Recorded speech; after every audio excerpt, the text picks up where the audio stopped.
विज्ञान 2चाच दुसरा जो आपला धडा सजीवातील जीवन प्रक्रिया भाग 1. ओके, त्याच्यामध्ये पुढचा जो आपला टॉपिक आहे तो आहे पेशी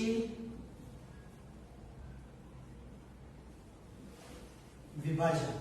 पेशी विभाजन म्हणजे एका पेशीपासून दोन पेशी तयार होतात. आपलं पूर्ण जे शरीर आहे ते बनलेलं आहे पेशीने. कशाने बनलेलं आहे? पेशीने. आता या पेशी विभाजित होतात म्हणजे काय होतात तर एका पेशीपासून दोन, परत त्यांच्या परत दोन, अशा अनेक पेशी तयार होऊन ऊती बनतात आणि नंतर अवयव बनतात, अवयव संस्था बनते आणि पूर्ण एक सजीव बनतो.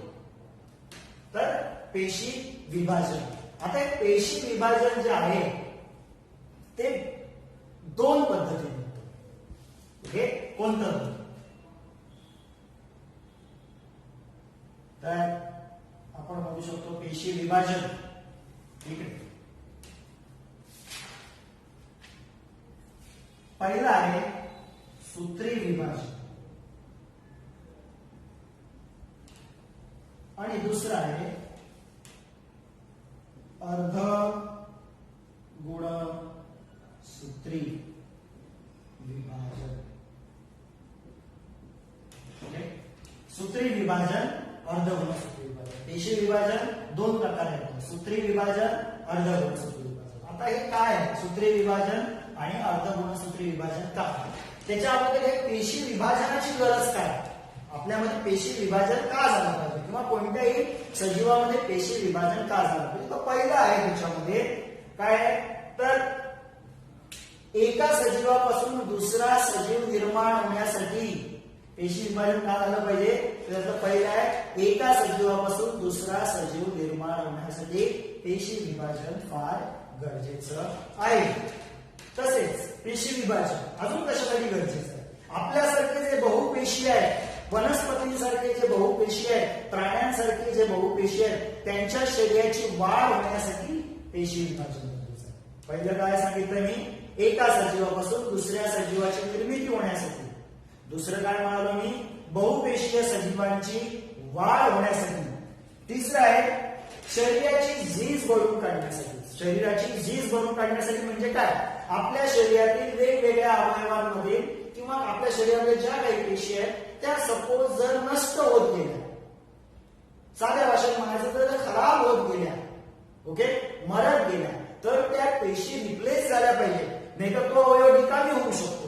एखाद्या अवयवाच्या सपोज आपण म्हणालो की आपल्या हृदयाच्या ज्या पेशी आहेत त्या खराब होत जातात, नष्ट होत जातात, तर कालांतराने हृदय काम करायचं बंद होईल. मग काय होतं तर ह्या पेशी ज्या खराब होत आहेत, नष्ट होत आहेत, तिथे नव्याने पेशी निर्माण होतात. म्हणजे एक शरीर जे निकामी होत जात आहे, जो अवयव निकामी होत जात आहे त्याची झीज भरून काढतात. ओके, म्हणजे झीज भरून काढण्यासाठी, शरीराची झीज भरून काढण्यासाठी पण पेशी विभाजन गरजेचं असतं. अजून काय?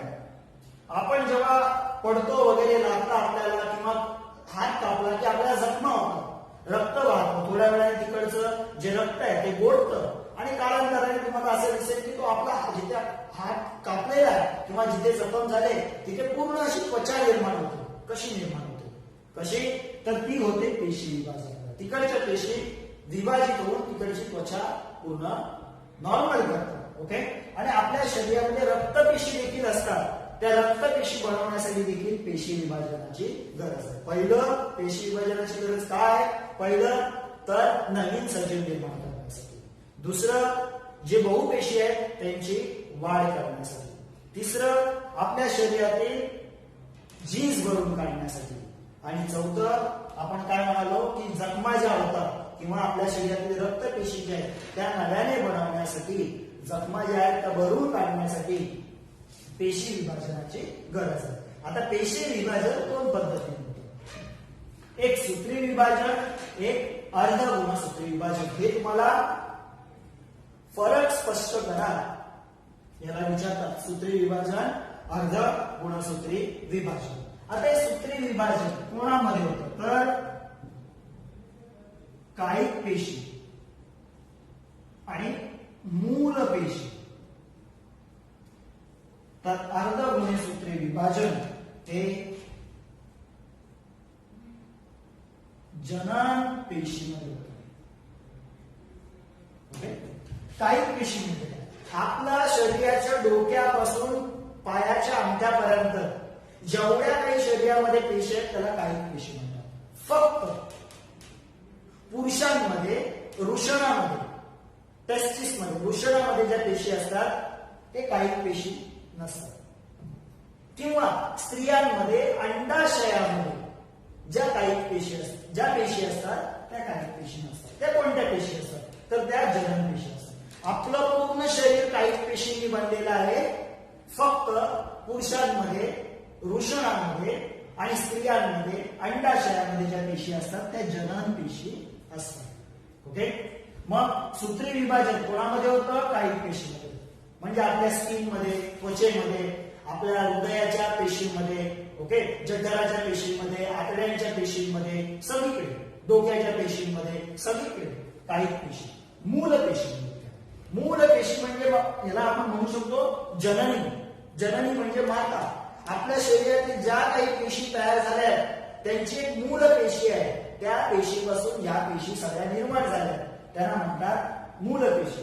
अशा मूल पेशींच्या वाढीसाठी देखील मूल पेशींची वाढ देखील सूत्री विभाजनाद्वारे होते. आता या मूल पेशींबद्दल आपण पुढे शिकणार आहोत. दहावीला आहे आपल्याला याचं एक वेगळा याच्यावर टॉपिक आहे मूल पेशी. फक्त आता लक्षात ठेवायचं की अशा पेशी ज्याला जनन पेशी म्हणतात त्याच्यापासून अनेक नव्या पेशी निर्माण होतात त्यांना मूल पेशी म्हणतात. मग त्याच्यातलं विभाजन एका पेशीपासून दोन पेशी होण्याचं विभाजन सूत्री विभाजनाने होतं. आणि अर्धगुणसूत्री विभाजन कुठे होतं? जनन पेशी. जनन पेशी पुरुषांमध्ये कुठे असतात? वृषण. आणि स्त्रियांमध्ये कुठे असतात? तर अंडाशय. लक्षात ठेवायचं. ओके. दुसरं अजून काय?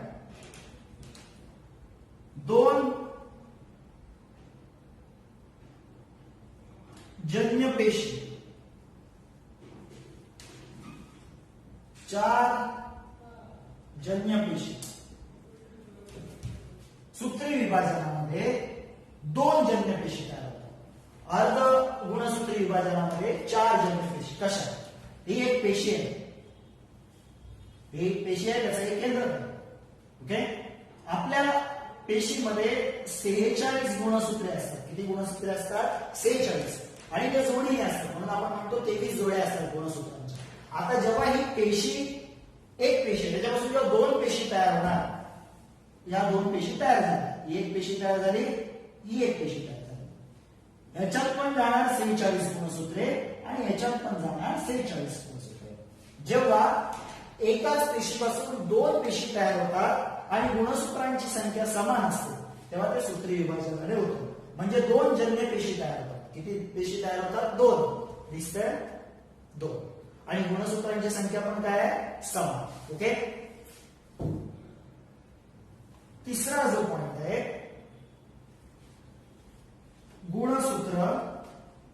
गुणसूत्रांची संख्या समान राहते. इथे तिसरा पॉइंट.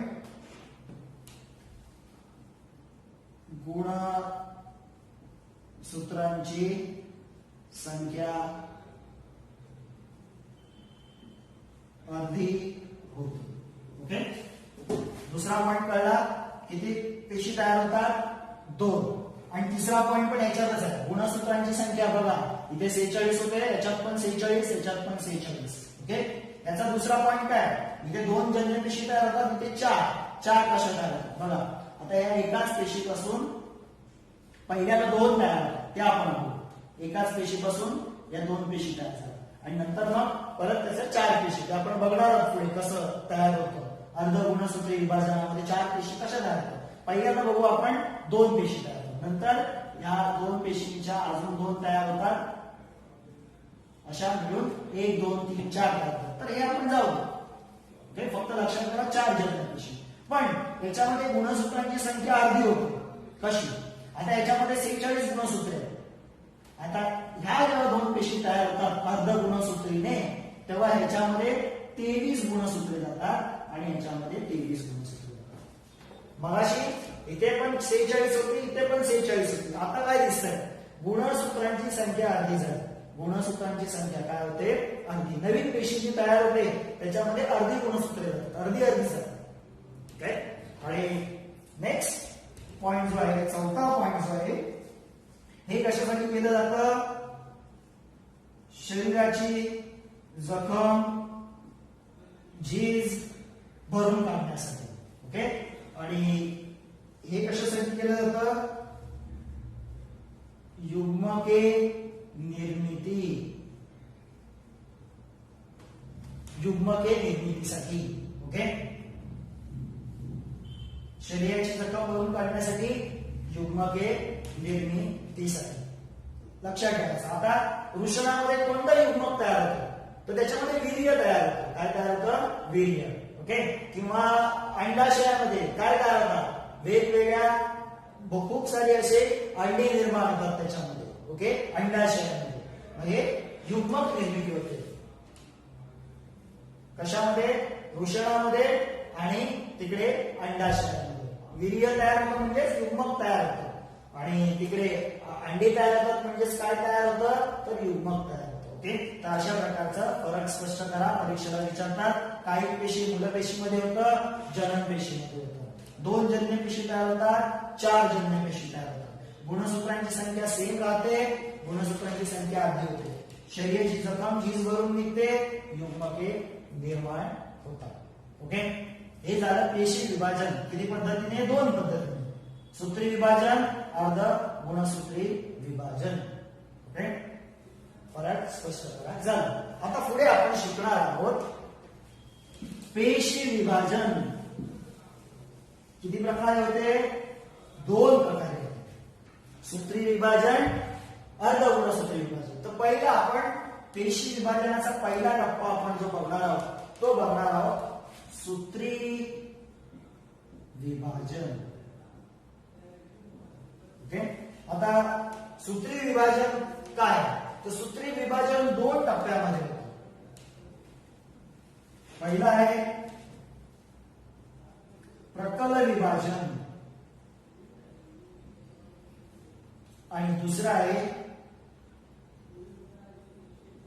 परिकल विभाजन. प्रकल विभाजनामध्ये काय होतं? तर केंद्रक विभाजित होतं. आणि ह्याच्यामध्ये काय विभाजित होतं? तर जीवद्रव्य. ओके.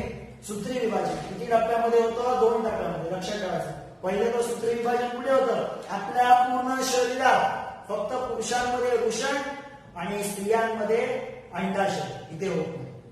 तिथे अर्ध गुणसूत्री विभाजन होतं. तर सूत्री विभाजन 2 टप्प्यामध्ये होतं. प्रकल विभाजन, परिकल विभाजन. प्रकल विभाजन म्हणजे काय? तर पेशीमधील केंद्र पहिले वेगळे होतं. अशी पेशी असते, या पेशीमध्ये हे केंद्रक आहे आणि इथे हे जीवद्रव्य असते आणि बरेचसे पेशीचे अवयव असतात ते आपण दाखवले नाही. हे जीवद्रव्य आणि हा केंद्र. ओके. तर पहिले केंद्रक विभाजन होतं म्हणजे एकाच पेशीमध्ये असे 2 केंद्रक तयार होतात. 2 केंद्र, त्याला म्हणतात प्रकल विभाजन. आणि परिकल विभाजन म्हणजे काय? तर जीवद्रव्य वेगळं होतं. म्हणजेच या पेशीमधलं अर्ध जीवद्रव्य इकडे जाणार, अर्ध जीवद्रव्य इकडे जाणार आणि अशा दोन पेशी तयार होतात. जीवद्रव्य विभाजित. ओके. पहिला टप्पा प्रकल, दुसरा परिकल. प्रकल म्हणजे केंद्रक विभाजित होतं, परिकल म्हणजे जीवद्रव्य विभाजित होते. आता ह्याचे परत पुढे अजून टप्पे आहेत. तर त्याचे टप्पे आहेत पूर्वावस्था, नंतर आहे मध्यावस्था, नंतर आहे पश्चावस्था, नंतर आहे अंत्यावस्था. वस्था म्हणजे अवस्था.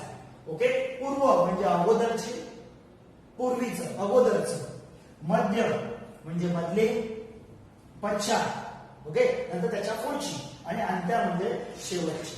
ओके. आता ह्या ज्या 2 अवस्था आहेत, या 2 अवस्था त्या फार महत्वाच्या. या 2 अवस्था फार महत्वाच्या, याच्यावर जास्त प्रश्न विचारतात. ओके. तर प्रकल विभाजन परत पुढे 4 टप्प्यांमध्ये होतं. कोणतं? पूर्वावस्था, मध्यावस्था, पश्चावस्था, अंत्यावस्था. याद्वारे प्रकल विभाजन होतं. आता आपण हे सगळं बघण्या अगोदर एक महत्वाचं जे काय आहे म्हणजे काय? पेशीचं विभाजन होतं म्हणजे काय? पहिलं केंद्रकाचं विभाजन होतं. केंद्रकामध्ये काय असतं बघा, आपली पेशीमध्ये केंद्रक असतं. पेशीमध्ये काय असतं? केंद्रकामध्ये काय असतं? तर केंद्रकामध्ये असतं गुणसूत्र. किती गुणसूत्र असतात आपल्या केंद्रकात? 46, आणि ती नेहमी जोडीने असतात, म्हणून 23 गुणसूत्रांची जोडी असं आपण आपल्या केंद्रकामध्ये म्हणतो. आता हे गुणसूत्र हे एवढं जे आहे ते कशाने बनलेलं असतं? तर ते बनलेलं असतं डीएनए. कशाने बनलंय? डीएनए. गुणसूत्र कशाने बनलंय? डीएनए. आता डीएनए म्हणजे काय?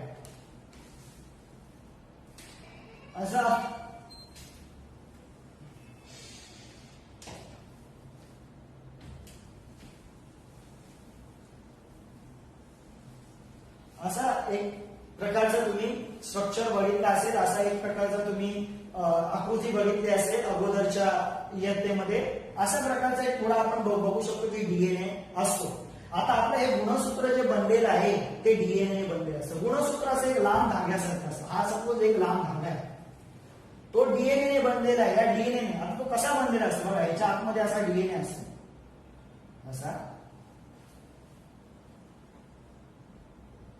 हा कोण आहे? गुणसूत्र. हा गुणसूत्र आहे. कशाने बनलेला आहे? डीएनए. मग हा जो गुणसूत्र आहे तो एक लांब धाग्यासारखा असतो. आपण म्हणू शकतो ऑलमोस्ट 2 मीटर लांब, एवढा मोठा असतो तो डीएनए. मग तो डीएनए जो आहे तो हा आपला काय? पेशीचं हे केंद्र. पेशीच आपली दिसते कशामध्ये? मायक्रोस्कोप मध्ये दिसते. केंद्रक त्याचं केवढं छोटं असेल? केंद्रक तर त्याच्यापेक्षा अजून छोटं. मग हा एवढा मोठा लांब धागा या केंद्रकात राहू शकतो का? गुणसूत्राचा. असे किती गुणसूत्रे? 46 गुणसूत्रे ह्याच्यामध्ये ठेवायचे आहेत. मग हे कसे राहतात? हा लहान धागा काय करतो? तर असा गुंडाळलेल्या स्वरूपात राहतो. असा गुंडाळलेल्या स्वरूपात आहे. असे किती धागे असतात? 46 धागे असे गुंडाळलेल्या स्वरूपात असतात. मग पेशी जेव्हा स्वतःला तयार करत असते तेव्हा असा हा लांब धागा या गुंडाळलेल्या स्वरूपात असतो. ही झाली आपली पेशी. आता हा धागा आहे,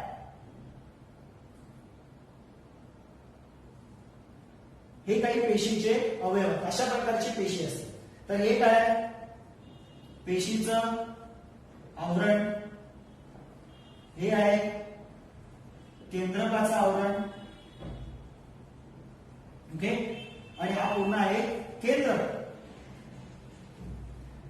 हे जे आहे त्याला म्हणतात केंद्रकी, आणि ह्याला जे म्हणतात ते म्हणतात मध्य केंद्री.